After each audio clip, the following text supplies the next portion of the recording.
Hello, welcome to another episode of The High Ground, powered by Premier Companies. Ryan, how are you today? Hey, I'm doing wonderful. I'm having microphone problems Yeah. now. You had it earlier, so I'm cranking mine around. We got two guests in the podcast room with us this morning. We're outnumbered? Outnumbered. No, it's just even. We just even the odds. it up. Okay.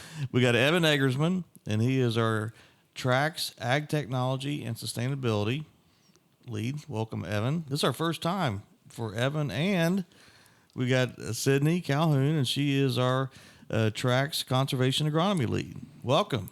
Thank you. And we brought them in today so they could justify their positions, right? Because we don't know what they do. I think that we're still defining it. Oh, okay. All right.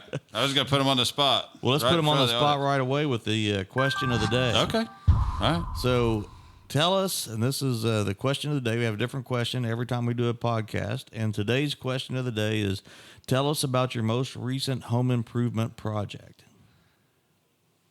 Go ahead, ladies first, Sydney.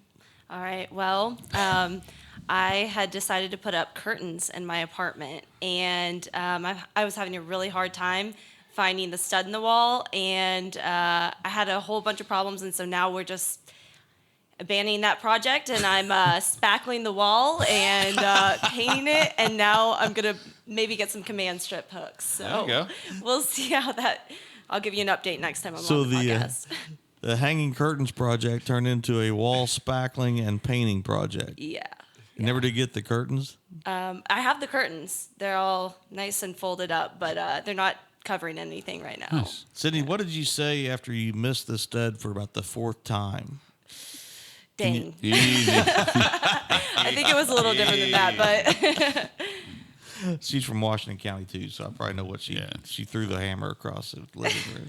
Very good. Well, thanks for having me, Ryan and Sal. But my recent home improvement project is an ongoing project that started back in February. Me and my wife, we built a 32 by 40 shed in our backyard. So we're finishing up. I put the purlins in the ceiling and on the walls, nailed the tin to and finished it. Oh, you got the tin up inside? And been doing some electrical work. So I'm no electrician by no means, but luckily my brother, he knows a little bit. I call him Sparky at times. So he comes down, we ran some wire, and we've been hooking it all up. So it's slowly but surely getting there, but just been working a lot in our outdoor little shed we put up. That's a nice place. I have to come by and take another look at some of the near-finished projects. So you guys are just keep hammering away. Yep. No pun intended. I don't know what kind of background you have to call a 32 by 40 building a shed.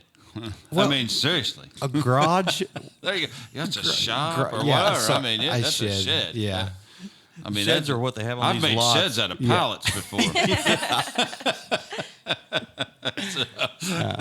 So I've not had one for a while that I've done on my own. I think the last one I did was one day I just randomly I just got the tractor chain out and started yanking landscaping out.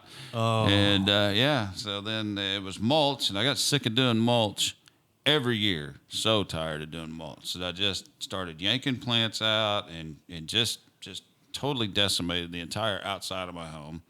Got rid of all the mulch, went back in with all new plants, all new rock, new river rock everywhere with edging, and then put a deck in. And it was all like on a whim on a Saturday. Went out there thinking I was going to trim some stuff up and ended up completely just doing all the landscaping. Oh, my gosh. So I try to stay away from those kind of projects because I'm not really good at them. But once I got started, I was like, well, that doesn't look great. That one next to it ought to go. Well, then, Carla walks out and stands on the porch going, what's going on? I guess we're redoing the landscaping. So yeah, God. It was fun. It was fun. I don't want to do it again for a while, but. Well, that's interesting because Evan just stopped by my office this morning and said that he wants to borrow one of my dump trailers and haul some probably pea gravel or some kind of stone for the Landscaping. Landscaping. It's a flower bed, Ryan. Yeah, there you go. Flower Don't bed. do mulch. Well, let me help you both. And Evan, you should heed this and think long and hard because I did this about 12 years ago. My wife got the notion. She was tired of mulch, and she wanted the gravel and all the landscaping. And so 13 tons of pea gravel later, it was all nicely graveled and all the flower beds and all the landscaping with the trim and stuff. And 4 years later, she's tired of the pea gravel. So what are you going to do now? I scooped it all back out put it back on the dump truck, and hold it back there to the lake. I didn't do it all myself. I had a work crew. Could have from sold it church. to Evan. Could have, yeah, recycled it. So what do you have now? Mulch again. Holy cow. Yeah. Wow. Every Good for day you, and every Sal. way we get better and better. Yeah, I guess. Good for you. So just think about that, Evan, because when she gets tired of it, you won't because you don't care, but It'll be documented. it'll on be the High Ground High Ground podcast. Yeah. On the 27th. Full disclosure, I'm the one that cares about that kind of stuff. So, I don't care. I used Yeah, I to bush care hog about my it. yard before I got married. yeah. I'll be the one that cares about that. So, just My last home improvement, which I have had nothing to do with, it's all contracted out and is done, is my shop. It's a shop, not a shed. It's 60 by 40 shop, and it's got 1,000 square foot, 2-bedroom, 2-bath on this side. And my mother-in-law has moved into there, and she has it. Her little house is looking really nice, and she parks her car in one end of my shop, and then I've got the rest of it for my stuff. So it works out really good. Just had an Amish guy make up a couple of workbenches. Remember, I was stressing about my workbenches, so got two 12-foot long workbenches along one side. Thinking about putting a loft in. I think I missed every tour of that place, or my invitation continues to get lost in the mail or something. I've heard a lot about this. We're going to have an open house. Or Never something. been invited to see it. It's going to have air conditioning. After Maybe- the last 2 weeks, it will have air in that shop. Maybe we'll have to do a podcast. On site. there. That'd be the only way I ever get invited. Yeah. Have you been to it? Nope. You've never been either? Heard about it how many times? Ridiculous. Logan was out there 2 or 3 nights ago, and we met there. Logan's been there? Yeah, Logan's been there too. Now he's just rubbing it in. Yeah. Right. Wow. And Harold Cooper went by. Our CEO went by, and Logan, you can't miss him. He's about 6'5", 6'7", tall, waving. You can if he turns sideways. He disappears if he turns sideways.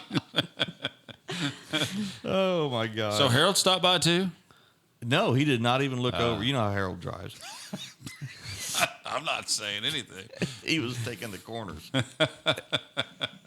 We better get back on All track. right, get after it. All right, Evan, Sydney. So tell us a little bit about Sydney. You go first. Tell us a little bit about your history, your work history, and how you ended up at Premier Ag. How you got here today. All right. Well, I was born and raised in Washington County on a small little farm out in Campbellsburg. I went to Purdue University and studied environmental and ecological engineering with a minor in environmental politics and policy. I kind of already had a little bit of agricultural background, just growing up in a rural town and my involvement in 4-H. But then I took some classes at Purdue, thought, hey, why don't I pursue a career in this? And then I saw that this grant-funded partnership for a position here at Premier, and so I applied, and here I am now. Here you are. Yeah. All right, Evan. Very good. So I grew up in southern Indiana here, just south of Seymour. I attended Purdue University. While I was at Purdue University one summer, I got my auctioneer license. So I kind of do that on the side. You're kind of at home talking into this microphone. You're pretty relaxed. Yeah. So anyway, but on top of that, I've been at Premier Ag. I'm going on 2 years, but actually it was I looked for a job when I stepped away from the family farm. I spent a lot of time looking for the job. You know, it was going to be a big change for me, kind of stepping into corporate America. But I never thought I'd end up at Premier. I looked for a job, and actually it was a recruiter, this random recruiter that I found online that got me in contact with you. And then that's when it all started. 4 miles from home. Yeah. Yep, 4 miles from home, and then Corporate America. Yeah. Right. Yeah. Exactly. Yeah. Exactly. But so yeah, I ended up.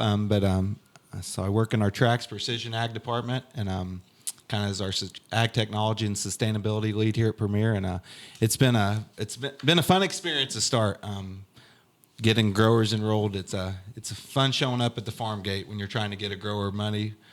Participation in a program that he doesn't have to buy anything for, and you can just simply get him dollars, and it's a fun process. That's good. And both of you all doing an outstanding job, and we thank you for everything you do. But tell us a little bit about sustainability. So when we hear, matter of fact, our last guest, we kind of talked, just it seems to be on everyone's mind. and tell us a little bit about what this last 5 years, and it's become just the awareness. So tell us a little bit about sustainability in agriculture. Okay. What does it mean to you, and what does it mean to the farmer? Right. So the way I look at sustainability is that it's pretty broad. It's the practice of minimizing damage to the environment. But when you bring conservation into it, conservation tends to focus more on preserving a specific resource. So in our case, fields. In my grant, watersheds. Sustainability, it has looked different year by year, and I see that with advancements in technology, we're going to have completely new processes for sustainable practices, and I'm just looking forward to being in a position that can grow with that. Yeah. So when I think of sustainability, the first thing that I think of passing this farm ground that's so valuable nowadays, you think of all the windmills going in, all the solar panels, that's my first concern about, the acreage that we're losing, There's only so much. there's only so much, but I think it's sustainability. I think, a father passing it on to the next generation, that generation, keeping family farms alive, and kind of profitability. Sustainability and profitability, I think, go hand in hand for me. We can do a lot of these practices, and still be profitable and doing what's best for the environment, like Sydney said. Whenever I was a young man, and I didn't know Dad was talking about sustainability and conservation agronomy back then, but it was awful tempting after a rain to get in my pickup truck or my Jeep at the time and head back the lane, right? Because it was fun to throw mud and get my Jeep all muddy, and Dad would yell, "You better not be cutting any ruts." And it wasn't any fun anymore after I cut some ruts, because I got the shovel and got to fill them all back in, because Dad would know that would turn into a wash eventually. And then that wash would become a ditch, and then it would become a gully, right? And just trying to maintain our soil resources is probably one of the most critical things. And farmers with waterways and everything, they do that all the time. So tell us a little bit about one of the most recent programs. Okay, so one of the most recent programs we enrolled in, about 9,500 acres into a carbon sequester program where growers, basically they get rewarded for doing the cover crops, no-tilling that they've been. Some of the Truterra programs have been about long-term adopters, but now they got short and long-term adopters where guys can qualify for these programs. But we also enrolled some guys in a nitrogen management program where if they added a stabilizer for the first time on their operation, they could get rewarded for that. And then currently we got an exciting program coming out August 1st this fall. It's a partnership with Truterra and the USDA. It pays $80 an acre for a guy to put out a cover crop for the first time, or potentially $100 an acre if they use a cover crop and they're going to be no-till in crop year 2025. $100 an acre up to $500 acres per farmer. So they're looking at potentially $40,000, $50,000 per grower, and this is all funded through the USDA. So does that first time cover crop, first time no-till per acre, or on the farm? If he's done it, is it just on that acre? Yep, it's just on that Okay. acre. So, we got guys, I think this is why sustainability can be such a controversial topic. We got guys that's been doing these sustainable practices their whole life. Yep. So that can kind of be a struggle to find certain guys, but they're still trying to target guys to start these practices for the first time. But, I'm not going to, they're out there. We just got to find the growers, but. Well, of course, that's based on qualifications, right? We can't handle, or we can't control who qualifies in the program. They've got to enroll and enlist. But I think one of the most important things they can do is communicate with both of you and start getting some of their information together, right? I mean, I think that's been a big part, is trying to get the field boundaries and all the information, the field history, and some things like that. But Sydney, that fits right in with what you're doing, right? With some of the cover crops and kind of think about how to get more cover crops out there, and getting this will be interesting to see how this program turns out, because it's explain to Evan a little bit about what some of these longer term ones have been. So them, the long-term adopters, them are guys that say it's been no-tilling for 15, 25 years, they don't have any tillage, they don't have a piece of tillage tool on the property, The short-term adopters would be some of the guys that maybe just started the no-till in the more recent years, the last 3 to 5 years started to try the no-till. So, but it's very interesting.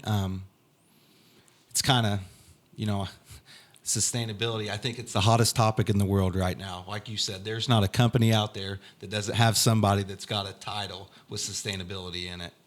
Agriculture, any company out there. But I kind of see both sides of the story. I got the guys that love a fall burn down. They want their fields clean all winter. They want to get out there this year, March 29th, to get them early soybeans planted, early corn planted. And then you got the guys, that use the cover crops. They kind of have their success stories too. Had a gentleman stop by my office to do some data collection, and it was pretty interesting. We were filling out some of his data from crop year 2023, and I kind of asked him what this one field yielded, and it got real quiet in the room, and he said 100 bushel, and it almost brought tears to his eyes. Wow. And this is a guy that I've never seen someone have a more strategic cover crop plan as far as rotation, whether it's going to corn or beans, vice versa. But he was very adamant about it, and I think he's finally seeing it finally paid off. And then, you got the guys that, the grandpas of the operation where they started doing some cover crops 5-10 years ago, and the father and son, they're like, they didn't believe in that. And then finally, all of a sudden, grandpa, he starts raising these crazy big yields, and then they jump on the bandwagon, and next thing you know, the farmer, they're all father, son, grandpa, they're all doing their 100% cover crop on all their acres. So it's pretty interesting to see. I know cover crops, Sydney and I, when we're going on farm calls this summer, we might get something thrown at us after the struggle with cover crops have been this spring. Yeah, it can be. But we know, if we know anything with agriculture, no 2 years the same. So we can't let be hesitant, to go out and stick to the plan with these cover crops this fall, and stick to the plan. Kind of a love-hate relationship with cover crops. Mm-hmm. Explain a little bit to the listeners who may not be familiar, some of the things that you heard when you're out there after this year. What's some of the examples? So I'd say some of the examples, obviously cereal rye. It's one of the most popular cover crop. You can get good emergence in the fall of the year. But obviously, if you don't get that sprayed early, it can get, 6-8 feet tall. And basically these fields where we get a good cover, then they basically can create a mat to hold the moisture. And then obviously this year, the way it's been with all the rains, the ground doesn't dry out right. The farmer can't get in there and plant his field, or, I don't know, you can have terminating the cover crops is a real challenge. Yep, sometimes. cover creating. That's a plan in itself. Yep, but so with that comes a lot of benefits, though, once you get that good cover crop established out there. But it can be, I'd say this year, just the moisture, the added moisture to the ground. But, just like that, 2 weeks of 95-degree weather. We're dry again. Yep. Yeah, for sure. So what's seasonality look like for your guys' job? I mean, so what do you do through the winter? What do you do while there's a crop out there growing? I mean, clearly we're in a seasonal business and everything we do. So how does your job play out? When do you get busy? Oh, I like to stay busy year round, honestly. I think, when that sounds made up. Sydney, give us a real one. No, go ahead. I'm sorry, Evan. Go Jump ahead. in, No, I'm kidding. Yeah, so I can speak a little bit on this. After we get growers enrolled in programs, there's a lot of data collection that happens. And so a lot of the time that we've been spending, I know it is a pretty busy season anyway, but if we do start to get growers enrolled in some of these upcoming programs, a lot of the winter is going to be making sure that we have that data before the end of the year, because payouts sometimes come at the beginning, like the first quarter of the next year. And so just making sure that all our ducks are in a row so that that the farmers can get their funding that Good. they deserve. And part of what you've been doing is going around and meeting a lot of other soil and water folks, right? Mm-hmm. And Doing some soil health field days and stuff like that. What we haven't had really is we just don't have a lot of connectivity. I mean, we got, you said corporate America, but we are a business, and we've got our own thing that we're trying to do. So we haven't really had like not an ambassador, but somebody that can connect some of the government resources and Premier Ag together.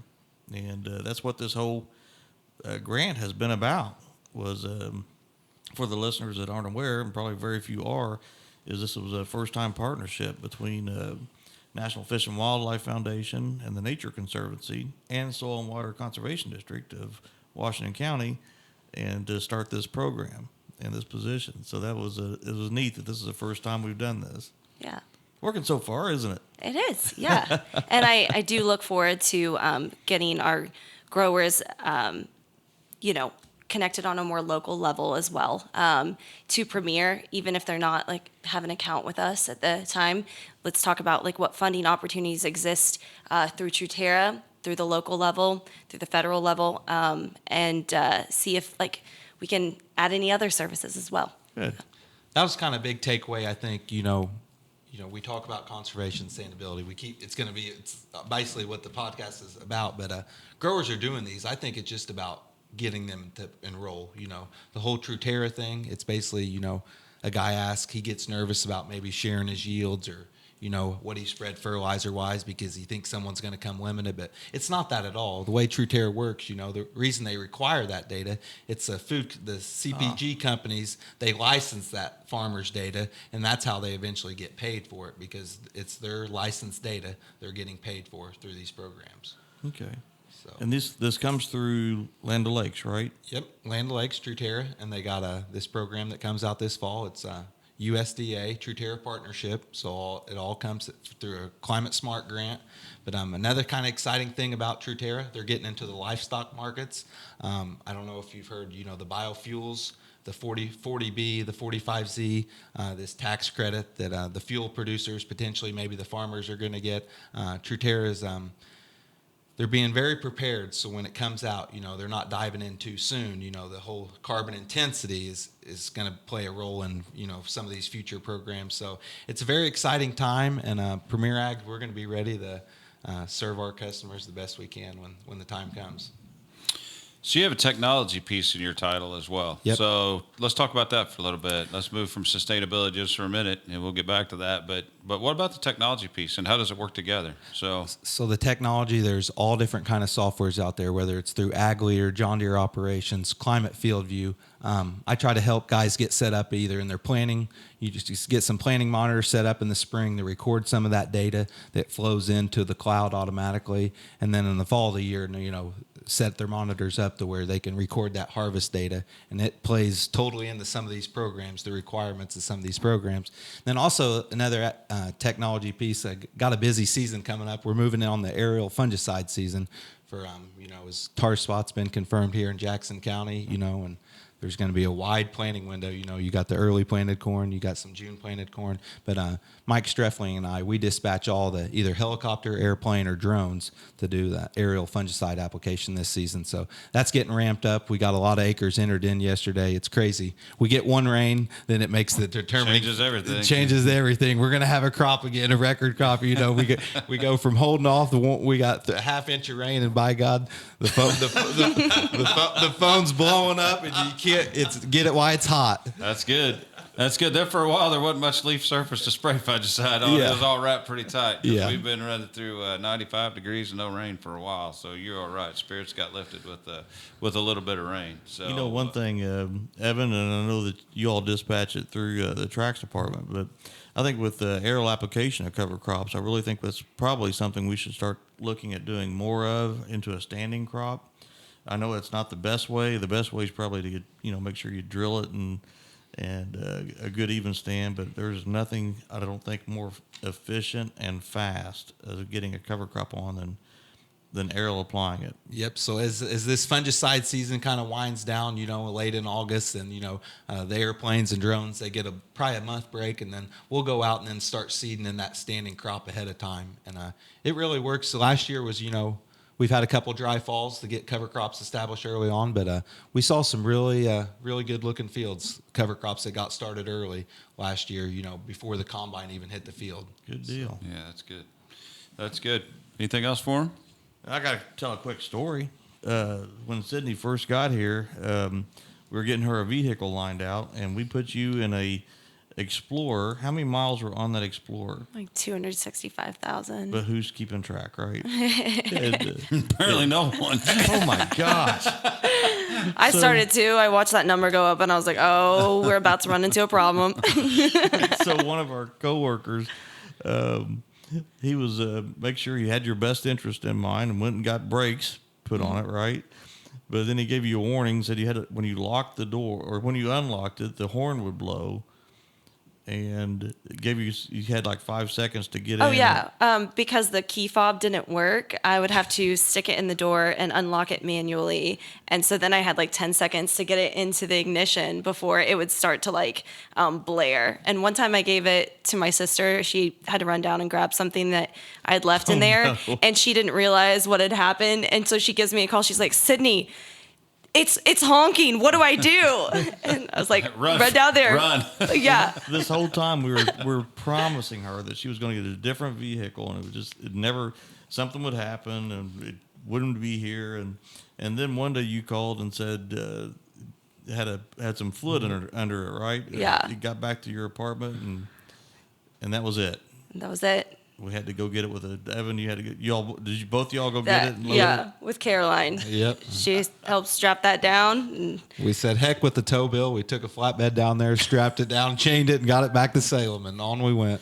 yeah. It's going to be in a sale pretty soon. I think we're going to let that one go. Okay, good. I was Okay, nervous good. when you said it was done in the shop. I was like, "Oh man, do I have to No, you're- drive All this those thing years, all those We're- years of dedicated service, and you're just gonna auction it off. Hey, Sal, I know a good auction barn. That Oh, might- okay. Here we go.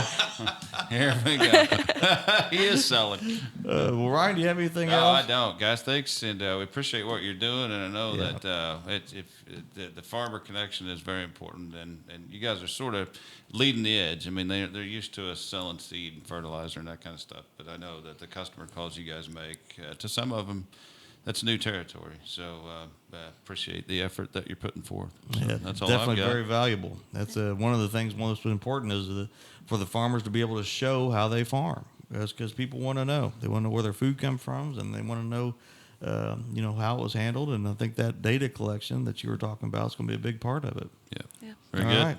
All right. Thank you, Sal. Thank you, Ryan. Sure. Thanks for having us. All Yep. right. Well, that's another episode. Go ahead, Evan. You got something? I said else? we better end it before I'll start rattling off auction off a car here. Yeah, we could go ahead and open the bidding up for that Explorer if you want. Although I don't think you guys sold it well. I don't want you riding the article for my vehicle when everyone sell one. We'll have to redo this one. It's a little better. Yeah. Exactly. Well, that's another episode of The High Ground, powered by Premier Companies. If you please like and subscribe. Thanks. Thank you.